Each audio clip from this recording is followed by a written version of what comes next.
Hello बच्चों, क्या हाल चाल। उम्मीद आप लोग अच्छे और हेल्दी होंगे। आज हम पढ़ेंगे क्लास 8 का साइंस के chapter 14 chemical effect of electric current, यानी कि इलेक्ट्रिसिटी। आप लोग नाम ने सुना होगा, जो आपके घर में आता है, जिसकी वजह से पंखा चलता है, टीवी चलता है, मोबाइल चार्ज होते हैं, फ़ैन चलते हैं, उसी को हम क्या कहते हैं, इलेक्ट्रिक करंट कहते हैं। और उसी के चैप्टर में उसी के बारे में हम जानेंगे कि इलेक्ट्रिसिटी की वजह से, यानी कि इलेक्ट्रिक करंट की वजह से क्या क्या इफ़ेक्ट होते हैं, क्या क्या प्रभाव होते हैं हमारे डेली के लाइफ में। ठीक है, तो सिंपल सा चैप्टर क्या नाम है, केमिकल इफ़ेक्ट, यानी chemical effect of electric current. Electric current का मतलब इलेक्ट्रिसिटी, हिंदी में बोले तो विद्युत धारा।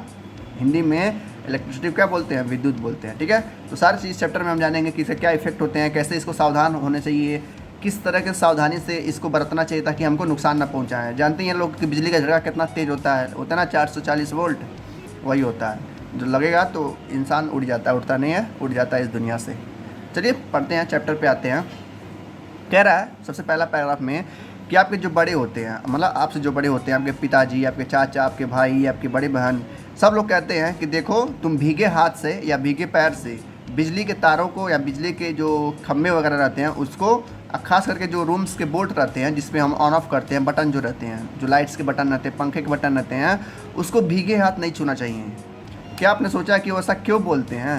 मैं बताता हूँ। ठीक है, इस चैप्टर में वही चीज़ पढ़ना है हमको, जो अभी बोल रहे थे ना कि भैया लोग बोलते हैं कि भीगे हाथ या भीगे पैर या भीगे शरीर किसी भी इलेक्ट्रिसिटी वाली चीज़ों को नहीं छूना चाहिए। क्यों नहीं छूना चाहिए, देखते हैं। इसका आंसर आपको तुरंत मिलेगा। कह रहा है कि आपने पिछले चैप्टर में, यानी कि पिछले क्लासेस में और पिछले चैप्टर में दोनों पढ़ा है, कुछ मटेरियल ऐसे होते हैं, मटेरियल्स यानी कुछ मेटल्स ऐसे होते हैं जिनमें क्या होता है, इलेक्ट्रिक करंट फ्लो कर पाता है, और कुछ मटेरियल ऐसे होते हैं जिनमें इलेक्ट्रिसिटी फ्लो नहीं कर पाती है। जैसे हमने क्या पढ़ा था, आप लोग तो भूल गए होंगे, मैं बताता हूँ। जैसे ये पेन है, ठीक है, ये पेन क्या है हमारा, ये ऐसा कंडक्टर नहीं है, यानी कि ऐसा चीज़ नहीं है जिसमें क्या हो इलेक्ट्रिसिटी पास हो सके। यानी कि अगर इसमें आप भीगे हाथ छूते हैं और इसका पहला पॉइंट किसमें टच हो, इलेक्ट्रिसिटी से टच हो, और यहाँ पर आप टच कर रहे हैं तो आपको करंट नहीं लगेगा। लेकिन यही अगर आपके पास क्या हो, लोहे का रॉड हो, यानी कि आयरन हो, तब आप छुएंगे, यहाँ पर क्या करेंगे, यहाँ पर उसको किस में डाल दीजिए, बोर्ड में डाल दीजिए, यानी कि इलेक्ट्रिसिटी से ऐसा टच कर दीजिए और यहाँ पर आप टच करिए। जैसे ही आप टच करेंगे उससे आपको शॉक लगेगा, यानी कि बिजली की शॉक लगेगा, जिसकी वजह से आपको हो सकता है आपकी जान भी चली जा सके। इससे हम ये जान सकते हैं कि कुछ मेटल ऐसे होते हैं जो गुड कंडक्टर होते हैं। अब गुड कंडक्टर क्या है, देखो, गुड मतलब होता है अच्छा, ठीक है, कंडक्टर मतलब जो बिजली को कंडक्ट करे, यानी कि भेजे अपने अंदर से, ठीक है, उसको बोलेंगे हम गुड कंडक्टर। जैसे कि आयरन, ठीक है, लोहा से हो गया, कॉपर, ठीक है, सिल्वर, एल्यूमिनियम, ये सब क्या होते हैं, पंखे में लगे होते हैं, जिसकी वजह से इलेक्ट्रिसिटी वहाँ तक पहुँचता है और पंखा गोल गोल घूम के हमको हवा देता है। ठीक है, तो उसको कहते हैं गुड कंडक्टर। अब वो तो हो गया जो जिसमें इलेक्ट्रिसिटी फ्लो करती है, वो हो गया गुड कंडक्टर। अब हो जाता है बैड कंडक्टर। बैड यानी कि बुरा, अब कंडक्टर यानी कि जिसमें से फ्लो हो इलेक्ट्रिसिटी, यानी कि बैड कंडक्टर, यानी कि ऐसा कंडक्टर या ऐसा मटेरियल जिसके अंदर से इलेक्ट्रिसिटी फ्लो ना कर पाए। जैसे कि ये पेन, ये प्लास्टिक है, प्लास्टिक के अंदर से इलेक्ट्रिसिटी नहीं फ्लो कर पाता है। वैसे ही लकड़ी, जो वुड होता है हमारा, लकड़ी जो होता है, उसके अंदर से भी इलेक्ट्रिसिटी फ्लो नहीं कर पाती है। तो पेन हो गया, प्लास्टिक हो गया, कई तरह के जितने भी प्लास्टिक होते हैं, जितने भी तरह के लकड़ी होते हैं, सब के सब क्या है, बैड कंडक्टर है, यानी कि उनमें से इलेक्ट्रिसिटी फ्लो नहीं करती है। ठीक है, तो गुड कंडक्टर हो गया, बैड कंडक्टर हो गया। अब ये हमको डिटेल में जानना है। देखो जो मैंने बताया है ना, वही यहाँ पर दिया है कि we found it metals, metal यानी कि धातु, जैसे कि कॉपर हो गया, एल्यूमिनियम हो गया, ये सब क्या है, ये इलेक्ट्रिसिटी को कंडक्ट करवाते हैं। कंडक्ट यानी कि अपने अंदर से भिजवाते हैं कि भाई हाँ तुम जाओ, हम तुमको अलाउ करेंगे। लेकिन जो लकड़ी होते हैं, जो प्लास्टिक होते हैं, वो अलाउ नहीं करते हैं, वो भगा देते हैं बाहर से ही, कहते हैं नहीं तुम अंदर नहीं आ सकते, तुम भाग जाइए, हम तुमको गोली मार देंगे। तो जो बैड कंडक्टर होते हैं वो काफ़ी ज़्यादा ख़राब होते हैं, वो अंदर से इलेक्ट्रिसिटी को पास नहीं होने देते हैं। ठीक है, इसीलिए जो बटन्स होते हैं पंखे और लाइट के, वो किसे बनाए जाते हैं, प्लास्टिक से बनाए जाते हैं, ताकि जो प्लास्टिक्स है वो आपको करंट ना लगे और आप सेफ रहें। जैसे यहाँ पर दिया गया है गुड कंडक्टर, जैसे ये क्या है, पेचकस है, जो पेचकस का आगे वाला पार्ट जो रहता है, जैसे हम आयरन से बना होता है, वो क्या होता है, गुड कंडक्टर होता है। इसलिए जब सेल से इस वायर को इसमें जोड़ा जा रहा है, इस बल्ब में, और ये वाला बल्ब का वायर इसमें आ रहा है, किसमें आ रहा है, लोहे में, और फिर इस लोहे में इसको कनेक्ट कर दिया जाएगा, तो लाइट क्या हो जाएगा, तुरंत जल उठेगा। लेकिन वही चीज़ अगर इसमें किया जाए, यानी कि ये जो तार है इस प्लास्टिक में लपेट दिया है, जिसे हम जहाँ पर हम पकड़ते हैं, और ये भी वाला तार इसी प्लास्टिक में लपेट दिया जाए, तब बल्ब नहीं जलेगा। क्यों नहीं जलेगा, क्योंकि ये पुअर कंडक्टर हो जाएगा, जिसमें से करंट पास नहीं हो पा रहा था। इस तरीके से हम जान सकते हैं कि कौन सा मेटल है, कौन सा नॉन मेटल है, कौन सा गुड कंडक्टर है, कौन सा बैड कंडक्टर है। हम देखते ही पता लगा सकते हैं। खासकर जो होते हैं बैड कंडक्टर वो लकड़ी और प्लास्टिक ही होते हैं, यानी कि मैक्सिमम जो बैड कंडक्टर बनते हैं, बैड का हो या पुअर का हो, दोनों एक ही चीज़ है, दोनों ख़राब है, ठीक है। तो प्लास्टिक और लकड़ी दोनों क्या है, बैड कंडक्टर हैं। और बाकी जो बचते हैं मेटल वगैरह हो गया, आयरन हो गया, कॉपर हो गया, ठीक है, ये सब क्या है, गुड कंडक्टर है। अब सबसे पहला टॉपिक आता है इस चैप्टर का हमारा, डू लिक्विड कंडक्ट इलेक्ट्रिसिटी। अभी तो हम जितना देख रहे हैं तो सब क्या था, हमारा सॉलिड था, ये ठीक है। लकड़ी वो भी सॉलिड था, मेटल्स जो आयरन होता है वो भी सॉलिड था, प्लास्टिक ये भी सॉलिड था। अब देखेंगे हम लिक्विड में, यानी कि पानी में। लिक्विड मतलब पानी ही होता है। पूछ रहा है आपसे, क्या इलेक्ट्रिसिटी पानी में भी दौड़ती है? एकदम दौड़ती है। आप लोगों ने कई सारी मूवी देखी होगी, पानी में लोग कूद जाते हैं, उसमें इलेक्ट्रिसिटी दौड़ रही होती है और उसी पानी में उनका झटका लगता जाता है, ठीक है। तो पानी में भी इलेक्ट्रिसिटी दौड़ती है। कैसे दौड़ता है वो हम देखेंगे। यहाँ पर देखो एक बहुत ही ज़्यादा अच्छा एक प्रैक्टिकल दिया है, मतलब एक्सपेरिमेंट दिया है, मैं समझाता हूँ आपको, बस ध्यान से सुनिएगा, ठीक है। एक यहाँ पर क्या है, एक जार है, जार यानी कि एक डब्बा या बाल्टी है। उस बाल्टी में इतना सारा पानी है और उस पानी में क्या कर दिया जा रहा है, लेमन जूस उसमें मिलाया जा रहा है। लेमन यानी कि नींबू का पानी जो होता है, नहीं नींबू होता है, किसी भी तरह का नींबू हो, ठीक है। उस नींबू को उसमें गाड़ दीजिए अच्छे से, ठीक है। उसके डालने के बाद नींबू को जब आप उसमें से इलेक्ट्रिसिटी को पास करवाएंगे, ठीक है, तो देखेंगे जो बल्ब होगा, ये बल्ब का साइन होता है और ये बैटरी का साइन होता है, ठीक है। जब ये बैटरी का तार इसमें डालेंगे पानी में, और ये वाला जो तार है ये बल्ब से होते हुए ये भी कहाँ डाल देंगे, उस पानी में डाल देंगे। तो जैसे ही ये स्विच को ऑन करेंगे वैसे ही ये बल्ब जल जाएगा। इसका मतलब ये हमें पता चलता है कि पानी से भी क्या होता है, इलेक्ट्रिसिटी फ्लो होती है। लेकिन हमने यहाँ पर एक चीज़ देखा कि हमको यहाँ पर लेमन जूस डालना पड़ रहा था, यानी कि नींबू का पानी डालना पड़ रहा था। अब ऐसा क्यों होता है, यानी क्यों उसमें हम लेमन का जूस डालते हैं, किस लिए हम नींबू का पानी डालते हैं? नींबू का पानी इसलिए डालते हैं ताकि उसमें आयंस आ जाएं। आयंस छोटे छोटे होते हैं, मॉलिक्यूल्स होते हैं, उन्हीं मॉलिक्यूल्स के जरिए क्या होता है, इलेक्ट्रिसिटी पास होता है। बहुत छोटे छोटे लेवल पे होते हैं, बहुत छोटे लेवल पे होते हैं, बहुत ज़्यादा ढेर सारे होते हैं, ठीक है।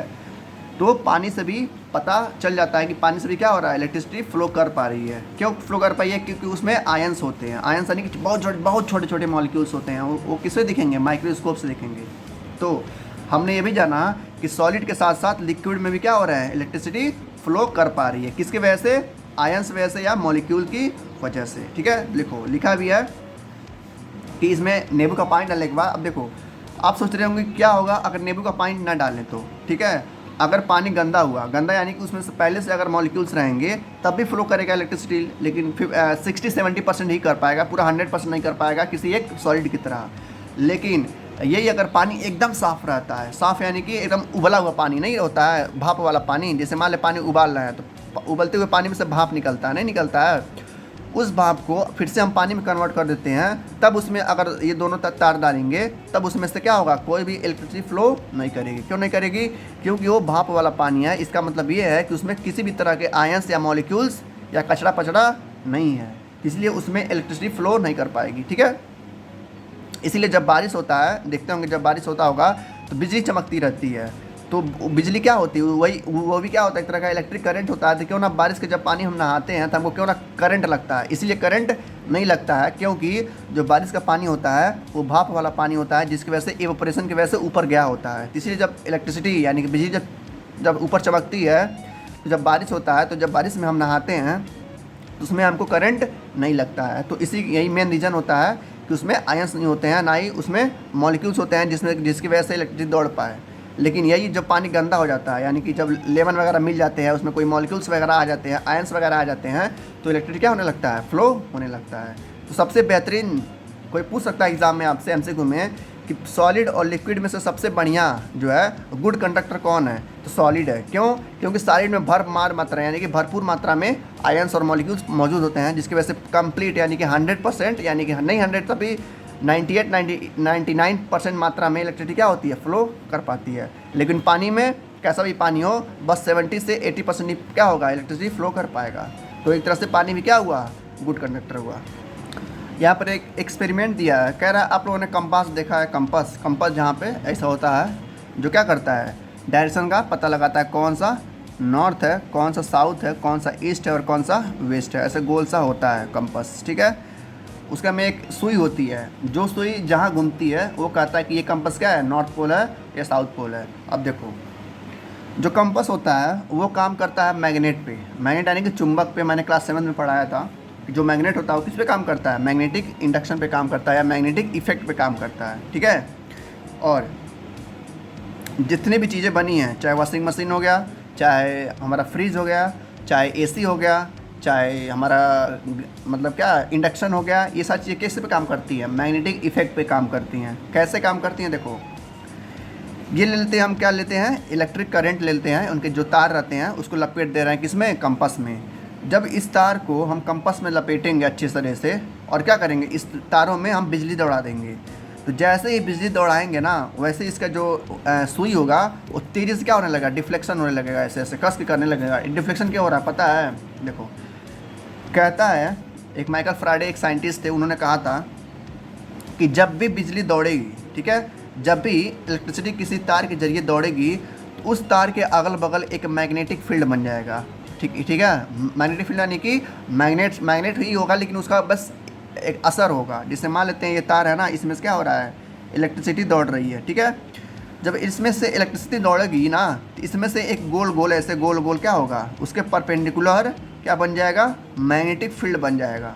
यह मतलब जितना तार गया है सब पे बनेगा, ये ऐसे ऐसे सारे पे रहेगा, यहाँ भी रहेगा, यहाँ भी रहेगा और ऐसे ऐसे सब में रहेगा। तो जब ये मैग्नेटिक फील्ड इस डब्बे पे ऐसे से गोल गोल बनाएगी, ठीक है, हर तार पे से गोल गोल रहेगा। तो जब मैग्नेटिक फील्ड बन रही है और वो पहले से क्या है, एक कंपास है, यानी कि पहले से वो मैग्नेट है और फिर भी ऊपर से भी हम क्या कर रहे हैं, उस पर कंपास यानी कि मैग्नेटिक का असर डाल रहे हैं। तो जैसे ही दोनों आपस में टकराते हैं ना, तो सुई लगती है ऐसे डिफ्लेक्ट करने, ठीक है।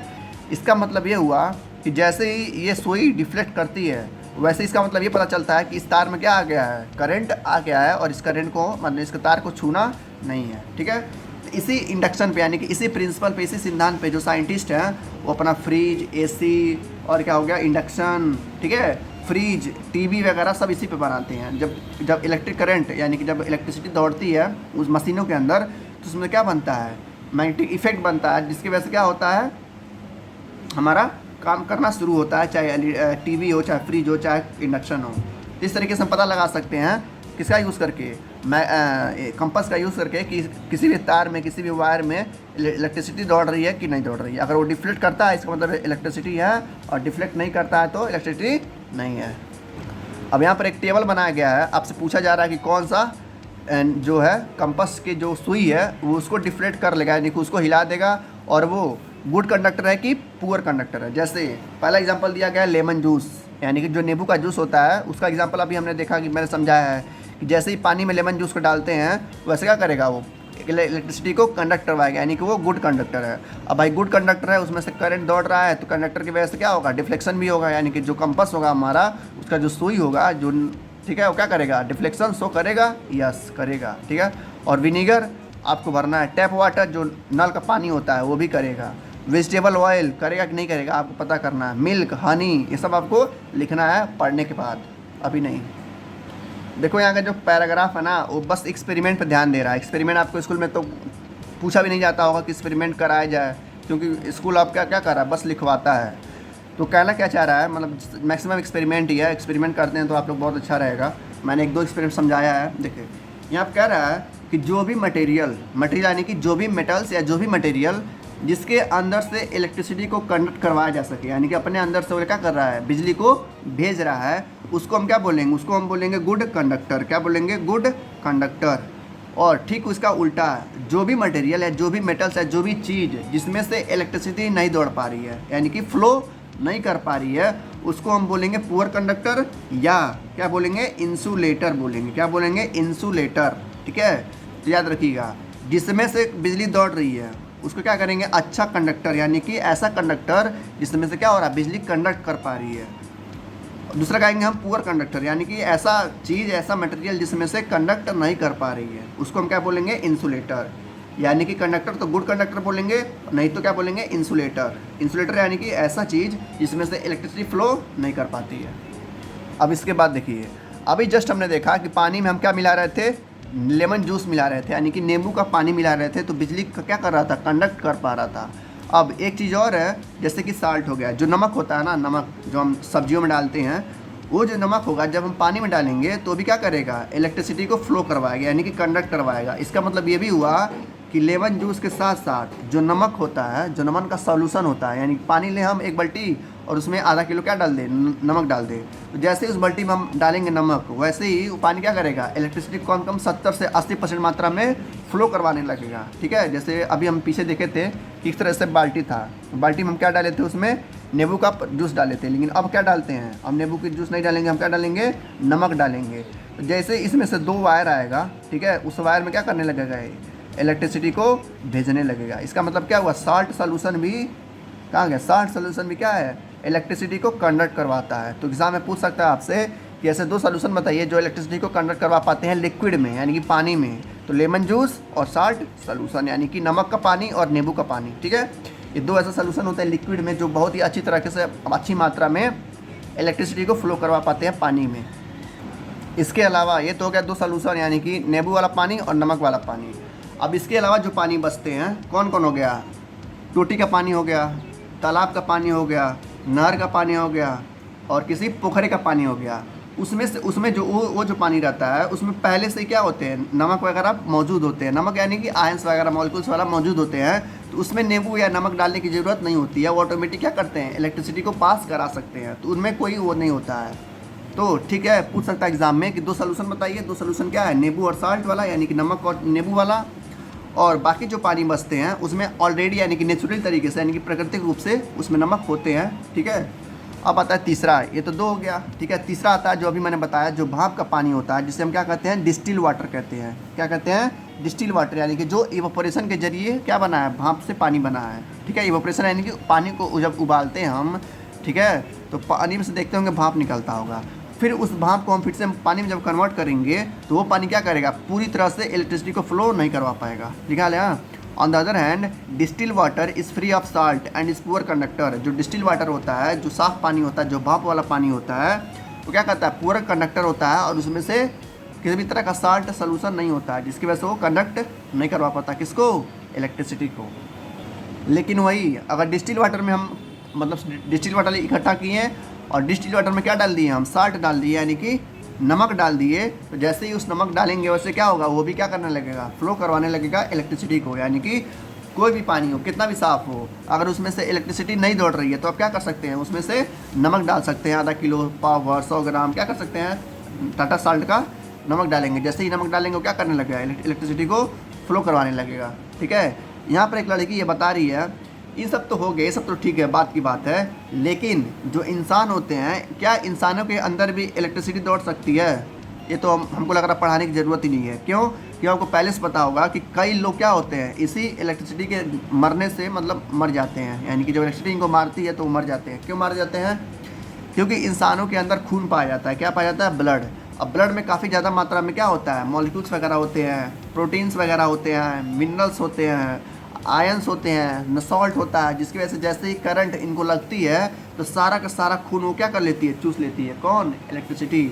जब तक नहीं छोड़ती, जब तक कि सारा खून क्या हो, ख़त्म ना हो जाए, जिसकी वजह से इंसान की डेथ हो जाता है, मौत हो जाता है। तो इंसान भी क्या एक तरह से गुड कंडक्टर है, यानी कि इसके शरीर के से भी क्या हो सकता है, बिजली दौड़ सकती है। तो इंसान भी क्या, ह्यूमन भी क्या है, गुड कंडक्टर में आ जाएगा।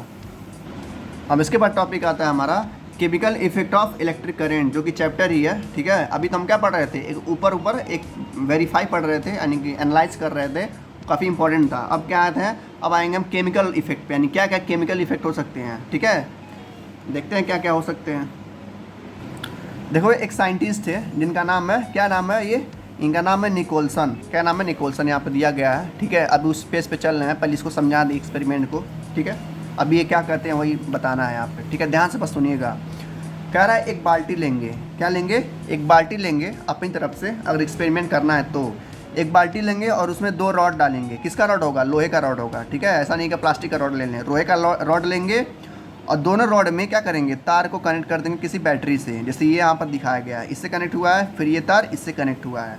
ठीक, और जो ये पानी होगा, ठीक है, इस पानी को हम इस रॉड के आधे तक भरेंगे और फिर जब सब कुछ हो जाएगा तो उसमें से हम क्या करेंगे, इलेक्ट्रिसिटी को फ्लो करवाएंगे, यानी कि यहाँ से स्विच ऑन कर देंगे। स्विच ऑन करने के बाद जैसे इसमें इलेक्ट्रिसिटी फ्लो होगा, आप देखेंगे कि जो इलेक्ट्रोड है ना, इसमें इस पानी के अंदर जितने भी मेटल्स हैं, यानी कि जितने भी चीज़ें हैं, जैसे कि वो सब बाद में भी देखते हैं, उसके पहले एक और चीज़ मैं बताना चाहूँगा। कि जैसे ही इसमें से स्विच ऑन करेंगे, ठीक है, जैसे इसमें इलेक्ट्रिसिटी दौड़ेगी, इसमें आएगी इलेक्ट्रोड में, वैसे ही पानी में से क्या दो चीज़ निकलेगा, जादू होगा। क्या जादू होगा? पहला चीज़ निकलेगा ऑक्सीजन, किसके फॉर्म में? बुलबुले के फॉर्म में, बुलबुल बुलबुल बुलबुल करेगा, ठीक है। दूसरा निकलेगा क्या? हाइड्रोजन। यानी कि जैसे ही पानी में दो रॉड डालेंगे और दोनों रॉड को किसी वायर के जरिए किसी बैटरी में कन्वर्ट कर देंगे, यानी कि चिपका देंगे, और जैसे ही स्विच ऑन करेंगे, वैसे स्विच ऑन करते ही जैसे ही इलेक्ट्रिसिटी इसमें आएगा, पानी में आएगा, ठीक है, पानी में से क्या निकलेगा? दो चीज़ निकलेगा, यानी कि दो मैजिक होगा। क्या मैजिक होगा? पहला जादू होगा, उसमें से ऑक्सीजन निकलेगा बुलबुले के फॉर्म में, और दूसरा निकलेगा उसमें हाइड्रोजन बुलबुले के फॉर्म में। ये किसने कहा था? निकोल्सन ने कहा था। देखो यहाँ पे लिखा है, ये बाबा मतलब काफ़ी आदम ज़माने के बाबा थे, लगभग आज से लगभग 250 साल पहले। लिखा है ना 1800, यानी कि पूरा 1900 पूरा दू, यानी कि लगभग 220 साल पहले की बात है। ये ब्रिटिश के रहने वाले थे। कहाँ के रहने वाले थे? ब्रिटिश के, यानी कि ब्रिटेन के रहने वाले थे। इनका नाम था विलियम निकोल्सन, ठीक है। इनका जन्म हुआ था 53 में और ये मरे थे 15 में। इन्होंने एक्सपेरिमेंट किया था, वो एक्सपेरिमेंट को हम पढ़ रहे हैं। इन्होंने कहा था कि जब हम इलेक्ट्रोड को क्या करेंगे? पानी में डुबोएंगे और उसमें से करंट को पास करेंगे, यानी करंट उसमें दौड़ाएंगे। जैसे ही करंट दौड़ाएंगे, उसमें से बबल फॉर्म होगा, बुलबुला फॉर्म होगा। कैसा बुलबुला? ऑक्सीजन का जो हम सांस लेते हैं और हाइड्रोजन का जो पूरी ब्रह्मांड में सबसे ज़्यादा मौजूद है, यानी कि दो चीज़ बुलबुले के फॉर्म में बाहर आएगा जब इलेक्ट्रिसिटी को उसमें छोड़ेंगे। क्या क्या आएगा? ऑक्सीजन और हाइड्रोजन आएगा। किस फॉर्म में? बुलबुले के फॉर्म में। अब देखो, जो ऑक्सीजन होगा, ठीक है, वो कहाँ पर फॉर्म होगा? जो पॉजिटिव टर्मिनल होगा, यानी कि इसमें दो रॉड है, ठीक है, ऐसे दो रॉड है। एक रॉड क्या है? पॉजिटिव है, और एक रॉड क्या है? निगेटिव है, ठीक है, तो सबको पता होता है। तो जो पॉजिटिव वाला रॉड होगा, वहाँ पे क्या फॉर्म होगा? वहाँ पे फॉर्म होगा ऑक्सीजन। क्या फॉर्म होगा? ऑक्सीजन, यानी कि O2 फॉर्म होगा। बाकी जो नेगेटिव इलेक्ट्रोड है या रॉड है, वो क्या फॉर्म होगा? वो हाइड्रोजन को फॉर्म करेगा। यानी कि जो दो रॉड हैं, जैसे उसमें से इलेक्ट्रिसिटी को दौड़वाया जाएगा, उसे ही जो पॉजिटिव वाला इलेक्ट्रोड होगा वो ऑक्सीजन को फॉर्म करेगा बुलबुले के फॉर्म में, और जो नेगेटिव वाला इलेक्ट्रोड होगा वो हाइड्रोजन को फॉर्म करेगा बुलबुले के फॉर्म में। कौन कह रहे हैं? निकोल्सन कह रहे हैं, निकोल्सन बाबा। तो जब बबल फॉर्म होने लगे, यानी कि जब बबल उसमें से क्या होने लगेगा? निकलने लगेगा, तभी जो रॉड होगा उस पर क्या जम जाएगा? मेटल जम जाएंगे। तो ये लिखा है यहाँ पर, देखो, as a result bubbles of gas formed of the electrode. जैसे ही बबल क्या होंगे? फॉर्म होना शुरू होंगे इलेक्ट्रोड पे, वैसे ही डिपॉजिट होने लगेगा किसका? मेटल का। कहाँ पे? इलेक्ट्रोड पे, यानी कि जो दोनों इलेक्ट्रोड होंगे वहाँ पे मेटल का फॉर्मेशन शुरू हो जाएगा, ठीक है। तो यही कहना चाह रहे थे कौन? ये निकोल्सन बाबा, ठीक। इसके बाद हमारा टॉपिक आता है इलेक्ट्रोप्लेटिंग। देखो, नाम से ही लग रहा है इलेक्ट्रो मतलब कि इलेक्ट्रिसिटी, ठीक है। इसलिए मैं कहता हूँ हमेशा नाम को ध्यान से पढ़ा करिए, सारा आंसर उसी में छुपा रहता है। जब आप टॉपिक को समझ जाते हैं तो आप कोई भी चीज़ रटने की जरूरत नहीं पड़ती है, आपको लाइफ टाइम के लिए याद रहेगा। और जब भी कहीं टॉपिक आएगा, आपको रात में 2 बजे उठाकर पूछा जाएगा भाई इलेक्ट्रोप्लेटिंग बताओ क्या होता है, तो जब आप समझे रहेंगे तब धड़ाधड़ उसको बता देंगे क्या होता है क्या नहीं होता है, ठीक है। अब देखो मैं समझा रहा हूँ, बस ध्यान तुमको सुनना है। इलेक्ट्रो मतलब होता है इलेक्ट्रिसिटी, ठीक है। अब प्लेटिंग यानी कि चढ़ाना, ठीक है। जिससे आप अपने कॉपी पे क्या चढ़ाते हैं? कवर वगैरह चढ़ाते हैं ताकि फटे ना हो, ठीक है, बुक वगैरह ठीक रहे। जैसे मान लेते हैं जो बुक है, इसमें हम क्या करते हैं? कुछ चढ़ा देते हैं, कवर वगैरह चढ़ा देते हैं ताकि हमारा कॉपी किताब सेफ रहे, सुरक्षित रहे सालों साल, यही करते हैं। अब ठीक इसी तरह से हम क्या करेंगे? जितने भी तरह के क्या होते हैं? गोल्ड होते हैं, आयरन होते हैं, कॉपर होते हैं, सिल्वर होते हैं, सारे सर क्या है? मेटल्स हैं। अब इन मेटल्स के ऊपर हम एक क्या लगाएंगे? एक लेयर लगाएंगे ताकि जो मेटल्स हैं ये बर्बाद ना होके। जैसे जो गोल्ड होता है ना, यानी गोल्ड यानी कि सोना जो होता है, जो लेडी वगैरह होती हैं, जो घर की औरतें होती हैं, वो क्या करती हैं? जाती हैं और अच्छे से उसको चमकवा देती हैं। जब शादी वगैरह होता है तो उसको चमकवाती क्यों है? मतलब ताकि गोल्ड अच्छे से शाइन करे, शाइन यानी कि चमके। तो उसी को हम कहते हैं इलेक्ट्रोप्लेटिंग। जो हम लेयरिंग करवाते हैं, जो प्लेटिंग करवाते हैं, वो किसकी मदद से करवाते हैं? इलेक्ट्रिसिटी की वजह से कराते हैं। यानी कि जितना भी मेटल्स हैं, अगर उनके ऊपर प्लेटिंग करवाना है, यानी कि एक लेयर चढ़वाना है जिसकी वजह से वो चमके और सेफ रहे और काफ़ी दिनों तक सुरक्षित रहे, तो उसको हम क्या करवाएंगे? इलेक्ट्रोप्लेटिंग करवाएंगे, ठीक है। अब जो नहीं समझे हैं उनको एक चीज़ और मैं बता रहा हूँ, 10 सेकंड पीछे करके वो देख लें, फिर भी मैं दोबारा समझा देता हूँ। अगर फिर भी नहीं समझ में आया तो बैक करके देख लीजिएगा, ठीक है। जैसे कह रहा है यहाँ पर एग्जांपल दिया है, आपके पास नई नई साइकिल आती है, साइकिल यानी कि बाईसाइकिल जब खरीदा जाता है, देखते होंगे जो उसका रॉड रहता होगा, जो उसका कवर रहता होगा, बहुत ज़्यादा चमकता रहता है, हम साइन करता रहता है, इसलिए मज़ा भी आता है चलाने में नया साइकिल, ठीक है। लेकिन जैसे उस पर स्क्रैच लगता है, यानी कि साइकिल पे जैसे स्क्रैच लगता है, हम देखते हैं उस साइकिल का जो पुराना वाला लेयर रहता है वो दिखाई देने लगता है, यानी कि ब्राउन या ब्लैक कलर का दिखाई देने लगता है, जिसकी वजह से साइकिल थोड़ा भद्दा दिखाई देता है, यानी कि बुरा दिखाई देता है। ठीक उसी तरह से गोल्ड में भी होता है, यानी कि जो गोल्ड वगैरह होते हैं, जो सिल्वर वगैरह होते हैं, जब उनको पहना जाता है तो काफ़ी ज़्यादा चमकते हैं। लेकिन कुछ सालों बाद, 2 साल 3 साल बाद, 4 सालों बाद, जो गोल्ड होते हैं, जो सिल्वर होते हैं, जो उनकी शाइनिंग होती है हल्का सा फीका पड़ जाता है। तो जब शादी वगैरह पड़ता है तो घर के लोग उस सोने या चांदी को ले जाते हैं कहाँ पर, सुनार के पास, जो उसको इलेक्ट्रोप्लेटिंग की वजह से, यानी कि इलेक्ट्रिसिटी की वजह से फिर उसको चमका देता है, और फिर क्या करते हैं, शादी में उसको लोग पहन लेते हैं। तो जो इलेक्ट्रोप्लेटिंग हो रहा है, इसका नाम होता है कि इलेक्ट्रिसिटी की मदद से प्लेटिंग करना। किसके ऊपर? मेटल्स के ऊपर। खाली मेटल्स जो होंगे, जो गुड कंडक्टर होंगे, जो मैंने से सिल्वर, कॉपर, आयरन, गोल्ड, ये सारे के सारे क्या हो जाएंगे, इलेक्ट्रोप्लेटिंग हो जाएंगे। किसकी मदद से? इलेक्ट्रिसिटी की वजह से। ठीक है। तो कोई भी आपसे कभी पूछता है कि बताओ इलेक्ट्रोप्लेटिंग क्या होता है, तो इलेक्ट्रोप्लेटिंग को 2 भागों में तोड़िएगा, इलेक्ट्रो और प्लेटिंग। इलेक्ट्रो मतलब कि इलेक्ट्रिसिटी, और प्लेटिंग यानी कि क्या चढ़ाना, कवर चढ़ाना, जैसे हम किताबों पे चढ़ाते हैं। यानी कि बिजली की मदद से हम किसी मेटल के ऊपर जब कवर चढ़ाते हैं, उसको सेफ रखने के लिए, उसको शाइनिंग करवाने के लिए, ठीक है, उसको हम क्या बोलते हैं, इलेक्ट्रोप्लेटिंग बोलते हैं। बस अब ये चीज़ यहाँ पर दिया है अच्छे से। ठीक है। जैसे यहाँ पर दिया है 2 रॉड है, 2 रॉड यानी कि 2 कोई भी रॉड देख लेते हैं। कह रहा है simple circuit showing electroplating. 2 rod दिए गए हैं और ये तार है। ये तार किससे कनेक्ट किया गया है? बैटरी से, काफ़ी बड़ा बैटरी होगा। और दोनों तार को कहाँ डाल दिया गया है? Copper sulphate solution. देखो, जो कॉपर होता है ना, एक तरह का क्या होता है, मेटल होता है। तो कॉपर लिया गया है और सल्फेट लिया गया है, उस सॉल्यूशन में क्या कर दिया, घोल दिया गया है। ठीक है। तो कॉपर सल्फेट सॉल्यूशन में इस रॉड को डाला गया है और क्या कर दिया गया है, इलेक्ट्रिसिटी को पास करवाया गया है। तो जैसे ही इलेक्ट्रोप्लेटिंग होगा, वैसे ही ये जो रॉड होगा, दोनों रॉड है, इसके ऊपर क्या जम जाएगा, एक पतला सा लेयर जम जाएगा, जिसकी वजह से ये जो रॉड होगा कॉपर का, उस क्या हो जाएगा, एक और लेयर चढ़ जाएगा, और कॉपर काफ़ी लंबे समय तक चलता रहेगा, ख़राब भी नहीं होगा, ना ही स्क्रैच आएगा। ठीक है। तो जो हमारे घर के जो किचन के सामान होते हैं, जैसे जो गैस वाला जो कढ़ाई होता है, बर्तन होता है, उसके ऊपर क्या किया जाता है, सिल्वर से या कॉपर से वेल्डिंग किया जाता है। वेल्डिंग यानी कि इलेक्ट्रोप्लेटिंग किया जाता है, ताकि जब हम खाना बनाएं तो सब्जी जले ना। ठीक है। तो जितने भी बर्तन आते हैं आजकल के, वो सारे क्या हैं, इलेक्ट्रोप्लेटिंग वजह से आते हैं। यानी कि जितने भी गोल्ड है, सिल्वर, मेटल हो, क्या है, इलेक्ट्रोप्लेटिंग वजह से आते हैं। इसलिए जो लोकल सोना होता है, आप लोगों ने नाम सुना होगा कि फेक गोल्ड, ठीक है, लोकल सोना। तो जो लोकल सोना होता है, उसके ऊपर सोने का पानी चढ़ाया जाता है। तो सोने का पानी किसे चढ़ाया जाता है? इसी इलेक्ट्रोप्लेटिंग की वजह से। ठीक है। तो ये होता है इलेक्ट्रोप्लेटिंग का मतलब। अब देखो, कह रहा है वही चीज़ जो हम थोड़ा जो एक्सपेरिमेंट में दिया था यहाँ पर, वही चीज़ यहाँ पर वर्ड्स में लिखा है। कह रहा है जो सोल्यूशन होता है वो किस तरह सोल्यूशन होता है, कॉपर सल्फेट सोल्यूशन होता है। यानी कि उसके अंदर क्या डाला होता है, कॉपर। कॉपर यानी कि कॉपर आप लोग जानते हो, उसका जो फिगर है मैं आपको हो सकता दिखा दूंगा, ऐसे ही होता है, हल्का सा ऑरेंज होता है, हल्का सा लाल कलर का होता है, उसी को कहते हैं कॉपर। अब कॉपर सल्फेट का सोल्यूशन में जब उसको हम डालते हैं और उसमें से क्या पास करवाते हैं, इलेक्ट्रिक करंट को, तो उसके ऊपर एक पतला सा लेयर जम जाता है, जिसको हम बाद में क्या करते हैं कि इलेक्ट्रोप्लेटिंग हो गया है। अब जो ये कॉपर है क्या होगा, अच्छे से लंबे समय तक चलेगा और कोई भी दिक्कत नहीं आएगी। इस तरीके से कॉपर में, सिल्वर में, गोल्ड में, आयरन में क्या करते हैं, इलेक्ट्रोप्लेटिंग करवाते हैं, ताकि मेटल अच्छी तरह से लंबे समय तक चलता रहे और शाइन भी करता रहे। ठीक है।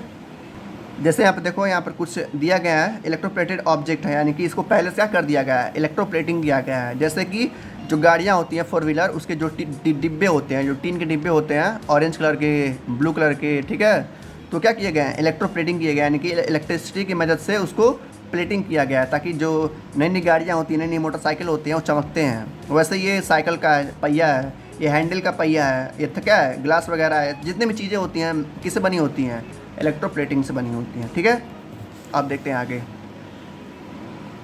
ये तो क्या हिंदी वर्जन। अब आते हैं इंग्लिश वर्जन में, यानी कि इसका डिफिनीशन वगैरह क्या होगा। देखो, क्या the process of depositing a layer of any desired material of another material, यानी कि किसी एक मटेरियल के ऊपर दूसरे मटेरियल को जब क्या किया जाता है, डिपॉजिट किया जाता है, यानी कि इकट्ठा किया जाता है या उस पर लेयरिंग किया जाता है, किसकी मदद से, इलेक्ट्रिसिटी की मदद से, उसको हम क्या कहते हैं, इलेक्ट्रोप्लेटिंग बोलते हैं। जो मैंने बताया था हिंदी में, वही यहाँ पर अंग्रेजी में लिखा है कि द प्रोसेस, आप अपने मन से बना सकते हैं कि ऐसा प्रोसेस, ठीक है, जिसकी मदद से, किसकी मदद से, इलेक्ट्रिसिटी की मदद से किसी एक मटेरियल के ऊपर दूसरा मटेरियल चढ़ाया जाता है या डिपॉजिट किया जाता है, उसको क्या बोलते हैं, इलेक्ट्रोप्लेटिंग बोलते हैं। ठीक है। और it is one of the most common appliances of chemical effect of electric current, यानी कि जितने भी घर में क्या होते हैं, हमारे मेटल्स होते हैं, उनमें से लगभग मतलब सब मटेरियल में क्या होता है, इलेक्ट्रोप्लेटिंग किया गया रहता है। तो इलेक्ट्रोप्लेटिंग क्या होता है, काफ़ी ज़्यादा यूज़फुल होता है मैक्सिमम मटेरियल के लिए, ताकि वो ख़राब ना हो और शाइन करते रहे। ठीक है। कह रहा है जो इलेक्ट्रोप्लेटिंग है वो ज़्यादातर कहाँ यूज़ होते हैं, बड़े बड़े इंडस्ट्री में, इंडस्ट्री यानी कि बड़े बड़े फैक्ट्री में।